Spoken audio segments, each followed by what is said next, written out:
Hey, welcome back to the stash. Well everyone, we're almost there. We are now, after this release, one comic away from the end of Zeb Wells with an ASM. What's happening? Everybody stay calm! What's the procedure, everyone? What's the procedure? Stay calm! I know, it's taking forever just to get to this point, but we're almost there. We're almost free. But unfortunately, we still have this comic and the next one to get through, so we still gotta suffer just that little bit longer. So join us today as we go over what Nick Lowe is deeming one of the most brutal Spidey comics in history, The Amazing Spider-Man issue 59. But before we get into that, I want to take a quick second to let you all know that here at The Stash we are trying to reach 4,000 subscribers before the end of the year. I know it's a huge ask, but with your help I know we can do it. So if you're new around here and you like Spidey or just comic content in general, feel free to stick around and maybe hit that subscribe button. But anyway, with all that being said, let's get straight back into the video.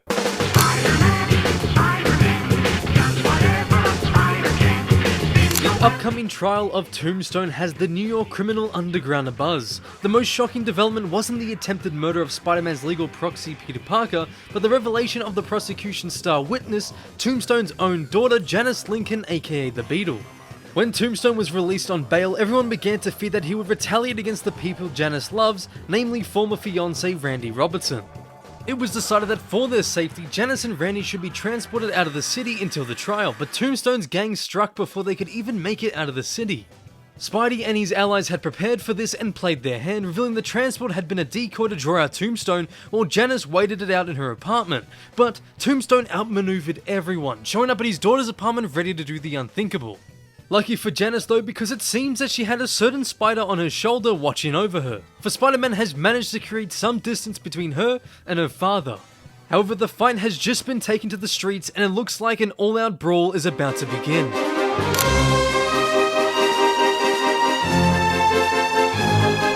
Our story kicks off with Lonnie and Spider-Man locked in battle, falling fast towards the ground. They slam into a car. Tombstone manages to prop himself up and begins to strangle Spidey. Spider-Man ever so slightly regains his energy and uses it to create some distance between himself and his deadly foe. He wearily gets up, but he's shocked to see that Lonnie has already caught up with his daughter. Janice sees the train doors about to shut, just like her chances of survival, as Tombstone yanks her back. He is still as determined as ever to get the job done, but of course, the Amazing Spider-Man intervenes, this time using a lamppost as a trusty weapon. He continuously whacks Lonnie in hopes of giving Janice enough time to escape, and lucky for her, she squeezes through into the train, with seemingly no one even noticing the all-out brawl taking place right in front of them for unknown reasons. All Lonnie can do is watch on as his daughter makes yet another escape from him. But he's letting nothing get in the way of him accomplishing his goal. He whacks Spider-Man as well as hits him on the back of the head, and using all that he's got left, Tombstone leaps onto the travelling subway train. Spidey, using the lamppost, quickly recovers and cracks the side of Lonnie's head. Tombstone foot sweeps Spider-Man and begins to chase after the train that for some reason hasn't fully left yet. He jumps on the back of the carriage. Spidey is still hot on the trail and leaps on the back of Lonnie, begging him to let go. Using his spider strength, he's able to pull Tombstone back, causing the pair to heavily land on the train tracks. Spider-Man finally has Lonnie's full attention as the train holding Janice is now off in the distance. The two prepare for their proper fight. Spider-Man continuously tries to bring Lonnie back to his senses. It's his daughter we're talking about, his own flesh and blood, and he's trying to end her life. Yet, after all his attempts, he's still met with no success. Lonnie doesn't care what she is, it's all the same to him. The final train passes, the two lunge forward and lock into battle. They roll around, each landing blow after blow. Spider-Man leans Lonnie to the wall and unleashes a Web of Shadows-esque attack with multiple quick combos. Tombstone is starting to feel the pain. He uses the ground to his advantage and throws all the rubble into Spidey's face, exclaiming that he was never one to fight dirty. Spider-Man lets him know that for this occasion, he'll make an exception and breaks Tombstone's thumbs. Trying to fight the pain, he somehow manages to close his fist and strikes at Spidey. Of course, he easily dodges the attacks, which causes even more pain for Lonnie. Then with the aid of an oncoming train, Spider-Man kicks Tombstone back, causing him to collide with it. He grabs his suit and shouts at him to stop as he punches him right in the face, but Lonnie just won't quit, so he hits him again and again, and in a fit of rage he kicks him onto the tracks, unaware of a giant train rushing forward. Spider-Man, in an effort to save Lonnie, leaps in the way to push him to safety, yet through this he managed to get caught by the train himself. Tombstone's given the opportunity of a lifetime and he's ready to end Spider-Man forever. He tells him that Janice was saved. He simply should have walked away. Spider-Man quietly speaks and says to Lonnie that he wasn't just trying to save her. he was also trying to save Tombstone from himself.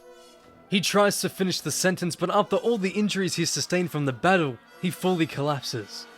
Lonnie stands there looking over his foe and begins to think about what he said. Then, his hand begins to tremble until he finally lets go of the wood. He slowly attempts to leave the scene until his body slowly shuts down, leaving both Tombstone and Spider-Man severely bruised and battered.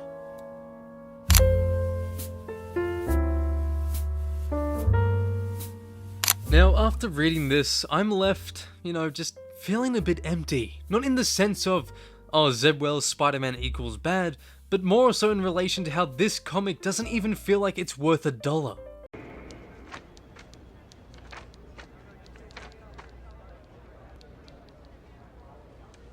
They're crap. Crap. Mega crap. I'm not even exaggerating when I say that this story has been dragged out beyond comprehension. This issue in itself takes not even 5 minutes to read, and you want to know why? There was barely any speech bubbles throughout its entirety. In fact, if you take away the ones that just have them grunting or puffing from the fight, then you barely have anything to read.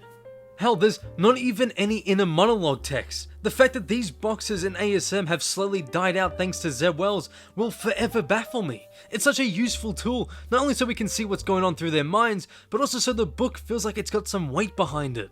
It just sucks because there's zero substance here, and it's depressing considering that that's been the case for Spider-Man as a whole since One More Day. It's just a hollow, empty shell of what once was, and reading this issue only made me feel that tenfold.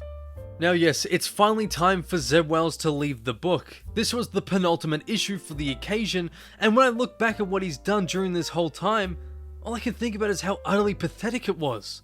And yes, I know that Nick Lowe plays a major role within it. I've said it heaps of times before, you can delete that comment. But at the end of the day, he's given a list of what he can and can't do. It doesn't mean that he simply cannot still hand in a half-decent story. It's pathetic, it's borderline insulting, and I question anyone who buys this stuff. It's not going to be worth anything like the Golden to Copper Age comic books, and you're kidding yourself if you think that's the case. Plus, the stories are certainly the very opposite of good, so it just begs the question, why? What's the point? I need this to be over. I need Zeb Wells to leave, because it's so embarrassing. Is it seriously impossible for him to write a good story? I have never read a good Spider-Man comic by Zeb Wells, and I don't think I ever will get one. You're telling me with a straight face that Spider-Man, one of the strongest Marvel heroes, the strongest street-level hero, can't beat Tombstone in a single fight? You have to be joking, surely. Janice, Jesus Christ, the plot armor on Janice just continues. I already went over just how bullshit her surviving was in the previous issue, but God, it got even worse here. I know that obviously plot armor has to come into play for stories to make certain things work, but in its entirety over the 2 issues, all I'm left thinking is, well, that was f***ing bullshit. In fact, in this comic, she looked perfectly fine, which again, bullshit. How do you manage to have continuity issues within the space of 2 weeks? That's one release. Did no one care, even in the slightest, when it comes to making this comic book? Well, that's just lazy writing. And now Nick Lowe trying to hype this up as the most brutal fight in comics, it's like saying Tony Soprano has a good diet. This fight was it was very lame, it just dragged on, and having a character like Tombstone being a part of it only made it worse because he's simply not an A-lister. Also, it's still very funny how Janice, using her blunt metal gloves, managed to cut deep into Tombstone's face, yet all Spider-Man could do was break his thumbs. The most brutal it truly got was just them punching each other with blood splashing around. That is not enough to advertise it as an intense all-out brawl of the ages. This was simply a boring fight treated as far too big a deal. The art is stiff and motionless, the choreography is uninspired, the resolution is predictable, and generally everything here it feels undeserved. So overall, The Amazing Spider-Man issue 59 is yet another forgettable installment.